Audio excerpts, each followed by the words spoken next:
Este programa não é recomendado para menores de 14 anos.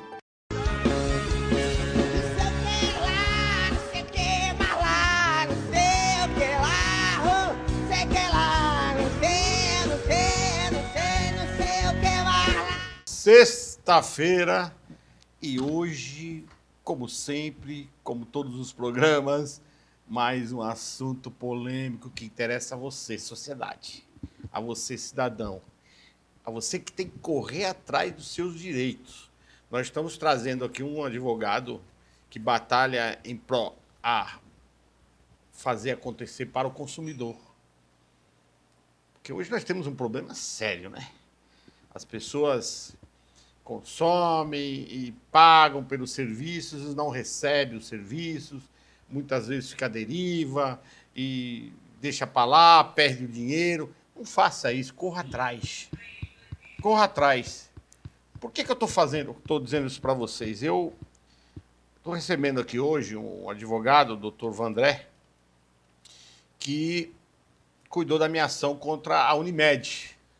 Vocês se lembram que eu falei que estava entrando com a ação contra a Unimed? E o resultado saiu, nós ganhamos a ação, ganhamos uma indenizatória bastante relevante, de um número bastante relevante, certo? E eu venho depositando quase um ano as mensalidades da Unimed em juízo.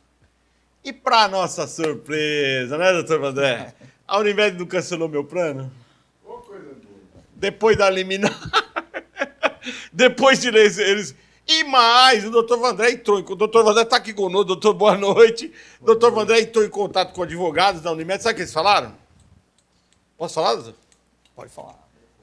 É melhor você entrar com a ação, doutor, aí a gente resolve mais rápido. Ou seja, cara, que país é? Ou seja, a Unimed foi condenada por danos morais, porque na primeira vez queriam cancelar o meu plano. Foram condenados por isso. Pelo mesmo motivo. Tomaram um dano moral relativamente alto, né, doutor? Exato. E eu venho discutindo o valor da mensalidade, então eu venho depositando em juízo o valor da mensalidade. E agora, Rebouça, cancelaram novamente. Fui fazer o exame, o Unimed do senhor está cancelado. O que vai acontecer? Outro dano moral, outra ação.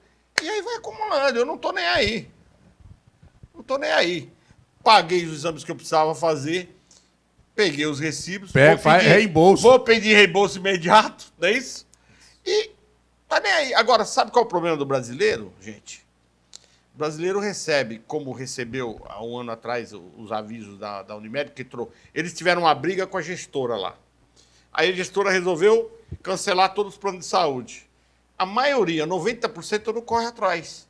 E muitas das vezes pagou mais de ano seu plano de saúde, mas cancelar não corre atrás. Não vai procurar um advogado para defender. O que eu fiz? Entrei com ação, pedi de liminar, conseguimos a liminar, reativou o plano, houve o dano moral, conseguimos a indenização pelo dano moral e parece que fez aniversário agora de um ano e eles resolveram cancelar de novo. Boa noite aos meus pais, boa noite, doutor Vandré. Boa noite. Não foi isso, doutor? Fala aí, como é que vai ser essa nossa novela, a nossa exatamente. nova saga da Unimed, né? Hein, doutor? Exato. Boa noite a todos. Mais uma vez aqui, Marciere, é uma honra estar aqui presente. Mais uma vez falando sobre a Unimed, falando sobre direito do consumidor e, pelo visto, uma nova ação, né? Inicialmente a gente entrou com ação para o Carlos para tratar sobre o plano de saúde dele, que havia sido cancelado. Sem motivo. Sem motivo Sempre nenhum. paguei em dia, nunca atrasei um dia. Estando totalmente adimplente. E houve essa suspensão, né? Entramos com um pedido de liminar, foi deferido. Durante todo o processo, houve ali o cumprimento da Unimed quanto a liminar, ou seja, o plano estava sendo mantido, mas depois, quando o processo transitou em julgado, ou seja, quando finalizou, cortaram o plano. Então, mais uma vez, vai ser necessário entrar com essa ação, né, para discutir de novo a legalidade desse corte. Alegam que está em atraso, mas não tem como estar em atraso, porque os pagamentos foram feitos. Todos depositados em juízo. Todos Pior depositados. É isso, né? Então, isso é uma prova melhor ainda, né? Porque os pagamentos estão lá em juízo. é uma prova cabal que está sendo pago. Mas aqui, eu queria aproveitar, o Rebouça como advogado também atua também na área criminal, mas ele atua também na área do consumidor. Rebouças, que está acontecendo? Ninguém liga mais do consumidor, que se dane. As empresas têm até um nomezinho que eles dão. Não, aí se de 100, se der reclamar, a gente resolve. Tem um nomezinho, não tem, Rebouças, isso aí? Fale aí. Sim. Me lembra aí, por favor. Boa noite, meu amigo Marcieri. Boa noite, meu novo colega. Boa noite. Todos os demais grandes amigos e amigas aqui. Essa amiga ali. Cálculo atuarial. Né? Boa noite você, principalmente. Cálculo atuarial é o que é feito... O público que explica direitinho lá o que é isso para eles. Cálculo atuarial é um cálculo feito, né, por existe inclusive um nível superior sobre cálculo atuarial. Minha filha estuda isso na universidade. São cálculos que não envolvem só matemática, ele envolve a matemática, mas envolve também vários fatores. De forma simplificada, a sua filha, Tágira, quando se formar, ela vai ser contratada por empresas, por exemplo, nós estamos falando aqui de plano de saúde. Ela vai fazer um cálculo atuarial. Vamos lá, um exame de ressonância. Se nós negarmos aqui, quanto é que custa o exame de ressonância? Tanto. Se nós negarmos tantos 1000 exames de ressonância aqui nessa região, quanto nós vamos economizar? Tanto. Desses que forem negados, quantos irão entrar na justiça? Tantos por cento. Havendo uma condenação na justiça, quanto é que nós vamos gastar? Tanto. Faz o cálculo todinho. Aí sim entra a questão do dinheiro. Se o valor vale a pena, e sempre vale, porque a grande maioria do cidadão não procura os seus direitos, e por vários motivos, aí a empresa diz, não, vamos negar. Porque economicamente nós vamos lucrar. Eu, por exemplo, fui fazer um exame há 15 anos passados, ou 20, nem lembro o tempo, e era um exame que injetava uma droga, não lembro mais, faz 20 anos, e para fazer um exame de coração. E quando injetaram a droga e tudo, era uma droga meio que radioativa, um negócio desse aí. E aí me chamaram... para imagem. Aí me chamaram...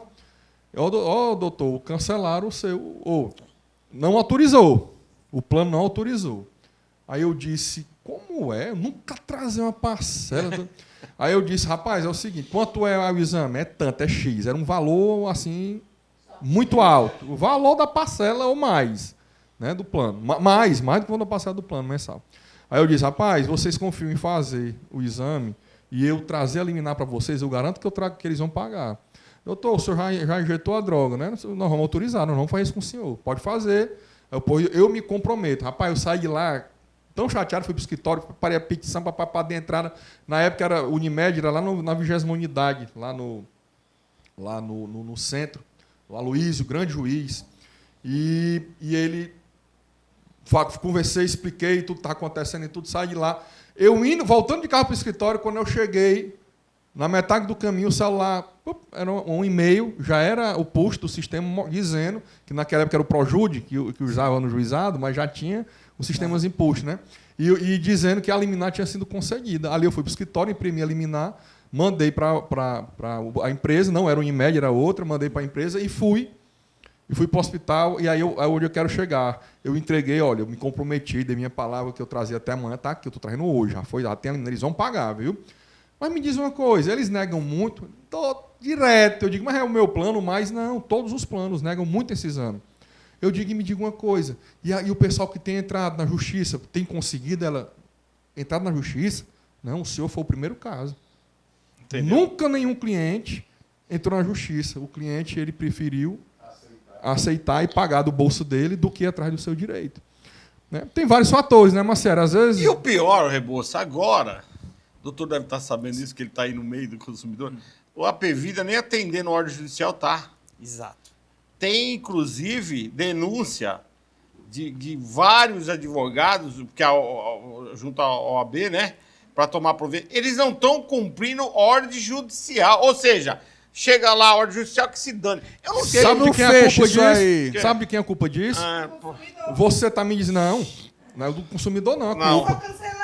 Não era o consumidor. Não, mas o consumidor tem que ser aparado. Não era o consumidor. O Marcieri falou aqui, o doutor competentemente entrou com a ação dele e tiveram um dano moral. É uma exceção, Marcieri. Dano moral contra plano de saúde é uma exceção. E o valor razoável. Você tem o exame negado, você tem todo o percalço, às vezes é um problema de saúde grave, que vale prejudicar, e o juiz dá a sentença concedendo a liminar para para mandar fazer o exame, mas quando vai falar do dano moral, ele fala, não, foi um mero de sabor. Não tem dano aí não. Não é isso, doutor? Acaba morte. Não tem isso Foi não. um mero de sabor. Então, sinceramente, de 100 processos contra o plano de saúde, deve ter algum dano moral. E aí o plano faz o quê? O cálculo atuarial, não vale a pena nem cumprir. Não tem dano. Agora, se existisse dano moral, como deram agora para o Flávio Dino, que eu não achei errado.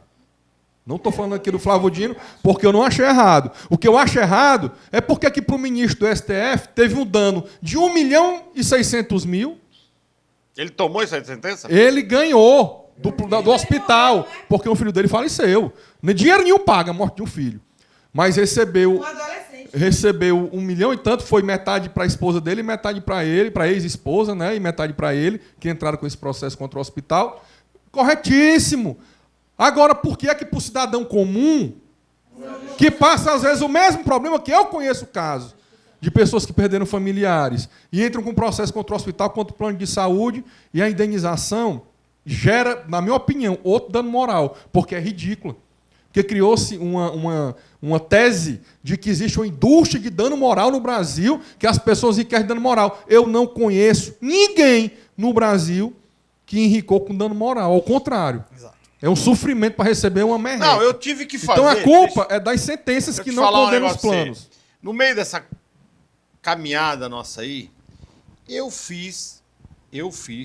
pedi pro doutor fazer meu nome, aí ele não queria nem fazer, eu falei, é para fazer, vamos fazer. Que representar a juíza no CNJ. Por que representar a juíza no CNJ? Porque o meu pedido de liminar já estava fazendo 3 meses. Eu posso te contar uma coisa, que eu não vou guardar segredo aqui, não. Eu posso contar uma coisa? Pode. Eu tenho um conhecido que foi do CNJ durante um período. E ele era um batalhador, principalmente por crianças com TEA. Né? Autista, crianças especiais. E a guerra, ele travou uma guerra ali dentro contra o lobby dos planos de saúde dentro do CNJ. Isso é sério, hein? É pesado o lobby deles. Por quê? Porque, corre muito dinheiro. Só que aí é o seguinte, o CNJ, deixa eu falar um negócio para você. Eu fiz a denúncia hoje, vou dar um exemplo aqui. Rápido, o CNJ é rápido. Manhã de manhã estava a resposta. Exato. E à tarde a juíza respondeu. Pegou o processo para olhar e despachou. Não foi, doutor? Foi. Porque recebe uma... Porque como é que funciona? Eu representei muito magistrado e promotor e delegado, porque eu passei de 2007 a 2021 como coordenador de defesa das prerrogativas do advogado criminalista no AB Ceará. E quantas demandas? Foram 17 anos aí defendendo as prerrogativas do advogado. E quando um juiz cometia algo grave contra o advogado, as pessoas entravam direto na corregedoria aqui. Não adianta somente a corregedoria aqui. Você tem que ir no CNJ, porque como é que funciona? O CNJ oficia a corregedoria e dá um prazo. E aí tem prazo para cumprir. Aí dá um prazo de tantos dias para a corregedoria acionar o magistrado e responder ao CNJ o que foi resolvido. Eu tive que Mas representar foram duas necessárias vezes. 2 vezes. Eu Exato. representei ela a primeira vez e ela já me adora, me conhece. E posterior, eu tive que representá-la de novo para o processo poder andar. E isso, Marcelo, Para ela dar influenciou, sentença. e isso influenciou também no valor do dano moral. Porque, assim, a gente precisou, o Marcelo disse que o valor do dano moral foi bom, né, mas foi bom porque a gente precisou recorrer. Mas de primeiro grau, né? Irrisório. Foi irrisório. Como é algo... Ela eu não falou sei nem como é assim, que ela deu esse dano moral. Não, ela deu porque tinha que dar, não tinha para onde correr. Aí ela deu uma merrequinha. Aí, recurso. O seu caso foi um caso muito grave. Né? Aí foi 10 vezes mais. E você tem condições, Marcelo, graças a Deus você tem condições de bancar o seu exame. Exato. Quem não tem, quem né? não tem, meu irmão. É isso que eu tô falando, que eu quero trazer esse programa hoje, justamente Para esse para esclarecimento, né? esclarecer isso. Corram atrás. Corram atrás dos seus direitos. A Apevida não vai longe que esse negócio de cumprir sentença, que já está virando escândalo, não vai longe, não. Daqui a pouco começa a dar problema. Daqui a pouco vai começar a dar problema. Porque você pode falar assim, mas tem o lobby. O lobby não se sustenta por si, não. Né? Em coisa errada. Não tem lobby em coisa errada. A gente sabe que tem, tá aí o careca do INSS. E aí? O castelinho dele tá ruindo. O castelinho dele tá ruindo. Ele apresentou agora, recentemente, só para falar, que a casa que ele mora, ele paga 126 mil de aluguel. Ele fez apresentou um contrato lá, que é aluguel. Não é, o imóvel é dele. Já sabem que é dele. Ele escondeu um apartamento em Miami. A casa vai cair. Eu Como não sei como é caiu, que essa galera compra como apartamento caiu em do Miami. Barroso, que entrou na lei Magnitsky agora, chorando, foi internado ontem em Brasília, desesperado, perdeu o imóvel dele de 20 milhões. Então eu quero dizer para você o seguinte, eu acredito muito no bem. O bem nunca pode vencer o mal. Não tem essa possibilidade, não vai existir. Né, Rebouça? Pode ganhar uma guerrinha ali, outra aqui. Quem mas... faz o errado ao prego... Vou dar um exemplo simples aqui. É. Teve gente conhecida minha. Gente, Hã? eu não vou falar o nome, mas gente conhecida minha, que na época do auxílio emergencial, que nunca existiu essa história do Brasil, na época da pandemia, que o Bolsonaro era presidente, ele instituiu o auxílio emergencial e pagou para todo mundo. Quem pedia, ele pagava o auxílio emergencial. E tinha gente que eu sabia que não se enquadrava dentro dos critérios para receber o auxílio, mas era tão fácil que, e recebeu uma parcela. Aí eu soube e cheguei para a pessoa e disse, não faça isso. Mas por que eu estou precisando? Você não se encaixa nos critérios. Lá na frente vai dar problema. Meu irmão, quem faz o errado vai colher problema. Vai. E aí está aí agora, 177 mil famílias que tem que devolver, corrigido, vai dar um bom valor, certo? Porque o governozinho está agora aí, não dispensa nada de ninguém. E tem mais, com risco de responder criminalmente. E sem falar no seguinte, aí, eu não entendo, o cara rouba milhões, bilhões dos aposentados e acha que isso vai acabar na impunidade? Não vai. É como o relator da CPMI disse lá, cara, aproveita, seja humilde, fale a verdade. Nós estamos aqui para lhe ouvir. Né? Isso. Porque você não vai sair impune disso. Isso vai ter um julgamento. Não vai sair impune, não tem como sair impune. A Damares disse para um deles, deixa eu te explicar, você nunca mais vai ter sossego na sua vida. Porque eu vou para cima. E a verdade é essa. E a verdade é essa. Eles vão para cima. Entendeu? Porque nós ainda temos políticos sérios. Ainda temos. Porque é inadmissível. Eu acho que todos aqui têm pai, né? Meu pai tem 96 anos. Faleceu, né? Tem mãe.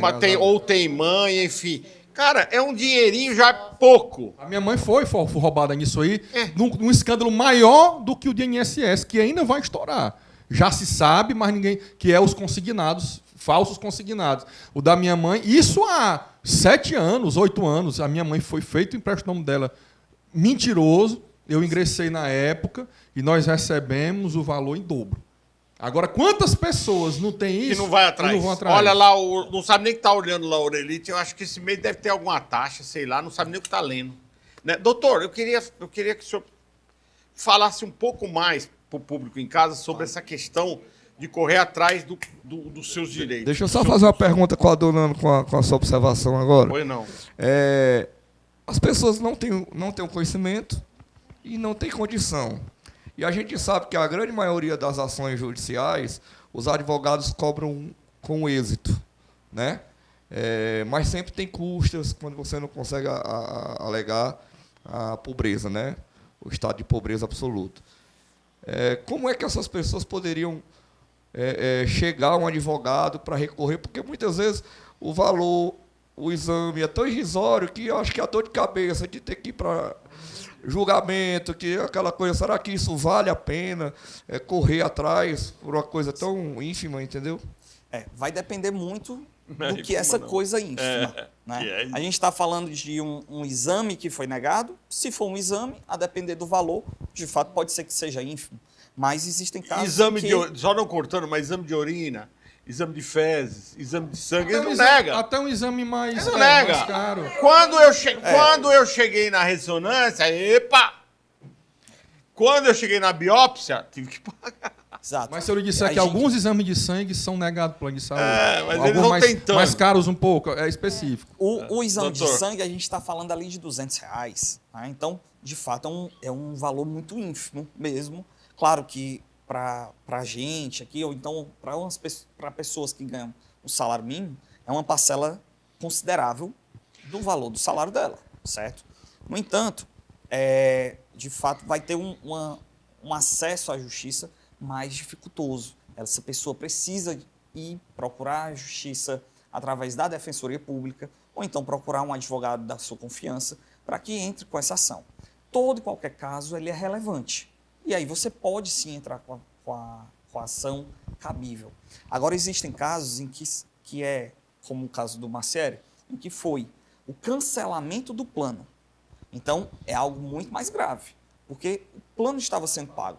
Então, para cancelar o plano precisa notificar com 60 dias de atraso, algo que não estava acontecendo. Nunca atrasou. Nunca atrasou. Eles cancelaram o meu com 30 dias, doutor. Errado. Eu liguei, contestei, aí reabilitaram. Pronto. Esse cancelamento, por si só, já gerou um dano.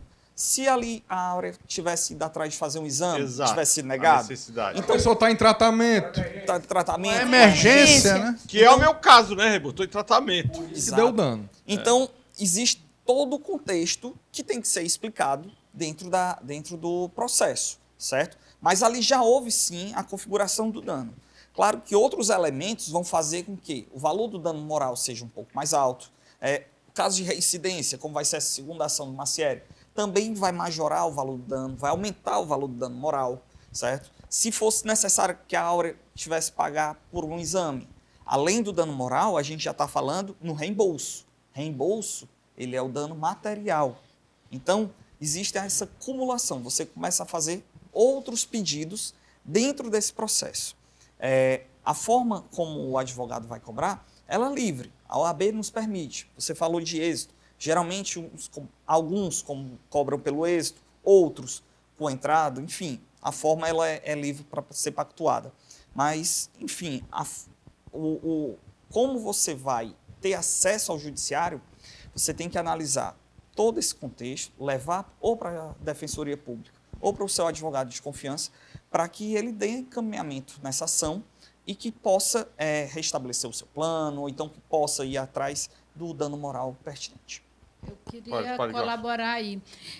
Eu queria até sair um pouco desse contexto, ao mesmo tempo entrando.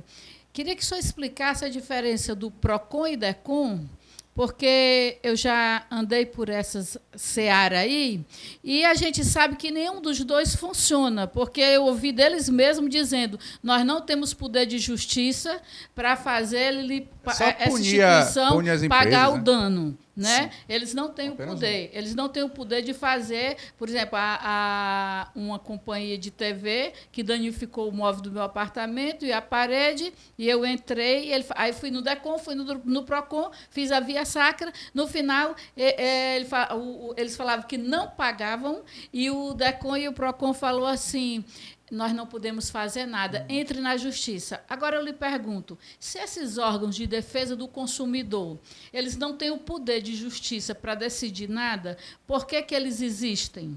Outro ponto, eu já acompanhei um caso de uma pessoa por dano moral que teve um exame de tomografia negado do plano de uma criança que era autista Havia sacra, porque quem é pobre é diferente. A humilhação do pobre é diferente. Né? É bem diferente. Você já chega pedindo desculpa. Desculpa eu estar aqui, é porque foi negado o meu plano. Né? Então, sabe qual foi o dano moral por ter sido negado a tomografia dessa meninazinha autista? R$300. É isso mesmo. Que a juíza deu. E não foi para a mãezinha. O Ministério Público disse que ele pode doar isso aí para uma instituição. Mas e você não foi doado, dano moral, não. Não foi dano moral, não. Foi dano moral porque foi na vara criminal, viu? Rolou na vara criminal. Foi um crime aí? Sim, Então, ele colocou... Na vara criminal não tem dano moral, foi uma condenação, então, criminal. Porque a pessoa foi, como é que se diz, ultrajada no hospital, foi ultrajada... Então, foi condenada por um crime, talvez, de injúria, por um crime que foi na vara criminal, então não tem dano moral. É uma multa. Na vara criminal. E a multa vai para o Estado, não é a multa disso aí, de tudo dessa humilhação que o pobre passou, né? No hospital, no plano de saúde, vai procurar seus direitos, tá entendendo? Que aqui você não consegue nada. R$300 e o Ministério Público, doutor, ele disse que ele não perguntou a opinião daquela mãe pobre, sabe? porque é Nada. criminal. Criminal Eles não é falaram só o dano, é uma seguinte: multa. vai É uma esse, instituição aí, isso qualquer. aí vai para uma instituição qualquer. Quer dizer, a humilhação do pobre é grande, sabe? É muito grande. Como ele, como outros que têm condição de constituir um advogado e tem tempo para lutar na justiça e tem dinheiro para pagar um advogado, é outra coisa. E quem não tem, recorre a quem? Infelizmente. Ele respondeu isso. Mas Mas a os questão do órgãos, PROCON é não. muito importante. Do DECOM. Essa do PROCON e do DECOM, eu vou tentar diferenciá-los. De fato, eles não têm esse poder não tem. da justiça, certo? Eles se diferenciam. Eles tentam mediar, né, doutor? Tentam intermediar. E multa a e eles empresa, né? servem para desafogar o judiciário, certo? Hoje a justiça está abarrotada, então existem esses órgãos, que são órgãos conciliadores, né? O PROCON é um órgão municipal e o DECOM, um órgão estadual, que ele é do Ministério Público, certo? Já o DECOM, ele tem sim o poder de colocar ali uma combinação de multa, né? Até mesmo aquele Hard Rock, né? pelo atraso da entrega das obras, já foi multado em 12 milhões, depois 6 milhões, por conta da sacanagem que fizeram lá. Então, o DECOM, ele tem sim esse poder. Tem. Mas não tem o poder que um juiz tem de aplicar um dano moral, de aplicar uma condenação de dano material. Não tem. Ali, uma audiência que você faz num PROCON e num DECOM vai ser mais conciliatória, certo? O intuito é ali conciliar as partes e tentar chegar a um acordo, diferentemente de uma ação judicial em que vai ter um lado vencedor e um lado vencido. E daí pode resultar uma condenação de dano moral, dano material e a obrigação de pagar de um lado para o outro. Certo? O colega ele explicou aí no popular, DECOM e PROCON, que é realmente como o povo entende. Mas, tecnicamente, nós não temos DECOM. O que é que quer dizer DECOM? Delegacia do Consumidor. Quem popularizou o PROCON, que aí existe, que é Procuradoria do Consumidor, Ministério Público, quem popularizou esse nome como sendo uma questão de marketing na época foi a Socorro França, no tempo que o PROCON era ali, né, na Piradacto Graça ali, e ela pegou e criou esse nome DECOM. Trabalhei lá. DECOM. Bom. Só que não existe. Então, o que existe, o DECOM não existe, é uma vergonha. O que existe agora é que o tempo acabou, nós vamos pro segundo bloco e voltamos já. Fiquem ligados. Sei que lá, não sei.